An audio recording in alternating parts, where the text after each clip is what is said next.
Class 7th Hindi. आज हम इसमें 6 चैप्टर रीड करेंगे, जीवन घाती, जो पेज नंबर 31 पर है। दहेज हमारे समाज की प्राचीन कुरीतियों में से एक है। एक से अधिक पुत्री का जन्म आज भी परिवार के माथे पर चिंता की कई लकीरें खींच जाता है। इस कुप्रथा के निदान के लिए नवयुवक और नवयुवतियों को सामने आना होगा। इसमें दहेज के बारे में प्रकाश डाला है। अब हम इसमें के जो पात्र है वो देखते हैं। दीपिका, चलो चलो जल्दी करो, आज नेहा की शादी है, नई साड़ी निकाल कर उसे प्रेस करवाने के लिए भिजवाओ। नीता, ठीक है, आज तो नेहा बहुत सुंदर लगेगी। आखिर वह दिन आ ही गया। उसके पिताजी कितनी चिंता करते थे कि बेटी का विवाह कैसे हो, पर अब सब खुशी खुशी होगा। यहाँ पे दीपिका और नीता का वार्तालाप चल रहा है। अब नेहा का घर। दीपिका, वाह नेहा, तुम तो अप्सरा जान पड़ती हो, तुम्हें भेजना हमारे लिए कठिन है, किंतु क्या करें, यही समाज का रिवाज है। रिवाज का अर्थ होता है परंपरा। पुत्री को सभी को विदा करना ही पड़ता है। मतलब वो नेहा के घर जाते हैं तो दीपिका नेहा से कहती है कि तुम तो वो सुंदर लग रही हो, लेकिन साथ में वह यह भी कहती है कि यही हमारे समाज में जो रिवाज है, परंपरा है कि पुत्री को सभी को विदा करना ही पड़ता है।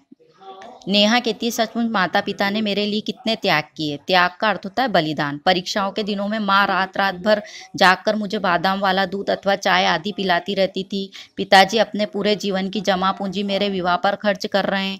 काश विवाह पर इतना दिखावा न करना पड़ता, लेकिन मैं क्या कर सकती हूँ। यदि मैं कुछ कहती हूँ तो चाची मौसी सभी मुझे चुप करा देती और कहती है कि यह सदियों से होता आया है।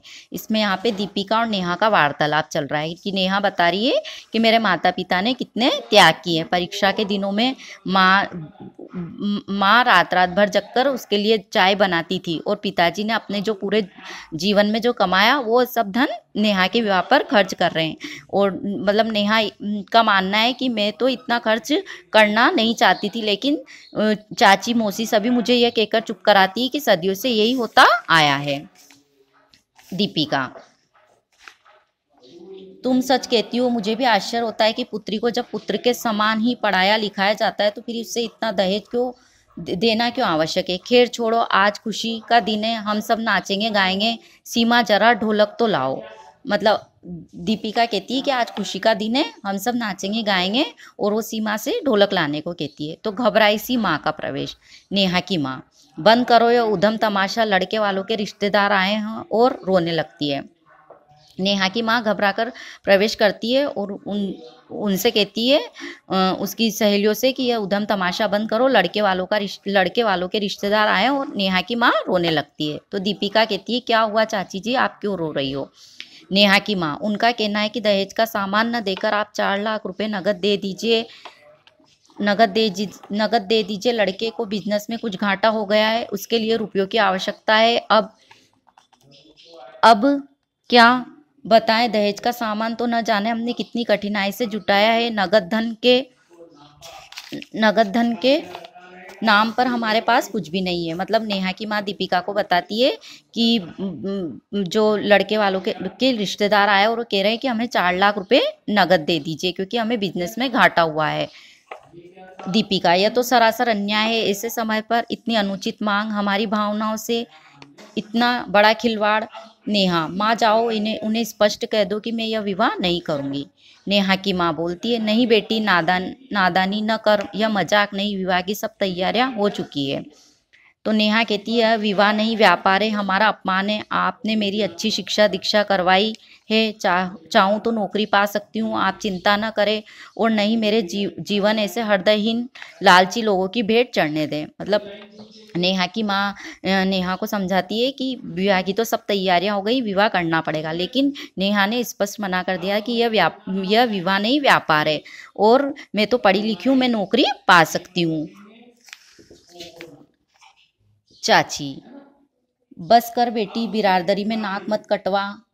नेहा, कैसी बिरादरी जो एक स्त्री के अपमान पर क्रोधित नहीं होती, लाचार माता पिता के गाढ़े पसीने की कमाई की लूट का तमाशा देखती है। तो मौसी, पर ऐसी घटना के बाद तुमसे कौन विवाह करेगा। नेहा कहती, विवाह का अर्थ है जीवन भर के लिए सुख दुख के साथ निभाने वाले साथी, तभी तो वह जीवन साथी होता है। पैसों की फरमाइश करने वाला जीवन साथी नहीं, जीवन घाती है। मतलब नेहा अपनी माँ को समझाती है कि विवाह का अर्थ होता है कि जीवन भर के लिए सुख दुख में साथ निभाने वाला साथी होता है, लेकिन यह तो पैसों की फरमाइश करने वाला जीवन साथी नहीं, जीवन घाती है। नेहा की माँ बोलती है, बेटी ये कहना सरल है, लोगों की नजरों से गिरकर हम कैसे जिएंगे। मतलब नेहा की माँ नेहा को समझाती है कि हम शादी नहीं होगी तो हम लोगों की नज़रों में गिर जाएंगे, हम अपमानित होंगे। दीपिका कहती है, नहीं चाची जी, नज़रों से हम नहीं बल्कि वे लालची लोग गिरेंगे। आप नेहा पर पूरा विश्वास रखिए, वह समझदार लड़की है। नेहा के पिता, मैं सोच रहा हूँ कि अपने भाइयों से रुपया उधार ले लूँ। अब नेहा के पिता बोलते हैं कि मैं अपने भाइयों से उधार ले लूँ। तो नेहा बोलती, कदापि नहीं, इतना बड़ा कर्ज चुकाते चुकाते आपकी क्या दशा हो जाएगी, उस पर क्या गारंटी कि लोग मुझे सुखी रखेंगे तथा आगे कुछ मांग नहीं करेंगे। दीपिका बोलती है, नेहा बिल्कुल ठीक कह रही है चाची जी, शाबाश नेहा, तुम्हारे साहस प्रशंसनीय है। कब से हमारा समाज दहेज के कोड़ से सड़ रहा है, मतलब दहेज की ये जो कुप्रथा है, इससे हमारा समाज बिल्कुल सड़ रहा है। तुम्हारे जैसे बहादुर युवतियां ही अब इस बीमारी का उपचार करेगी। नेहा ससुराल से आए अतिथियों को अपना निर्णय सुनाकर लौटा देती है। दीपिका नेहा को गले लगाती हुई, तुमने बिल्कुल ठीक किया, आत्मनिर्भर बनो और जब तक किसी व्यक्ति के आचरण और नियत को भली प्रकार परख न लो, विवाह के लिए हाँ मत करना। ये हमारा चैप्टर हमने पूरा रीड कर लिया है। आप भी इसको अच्छे से रीड करना। Thank you.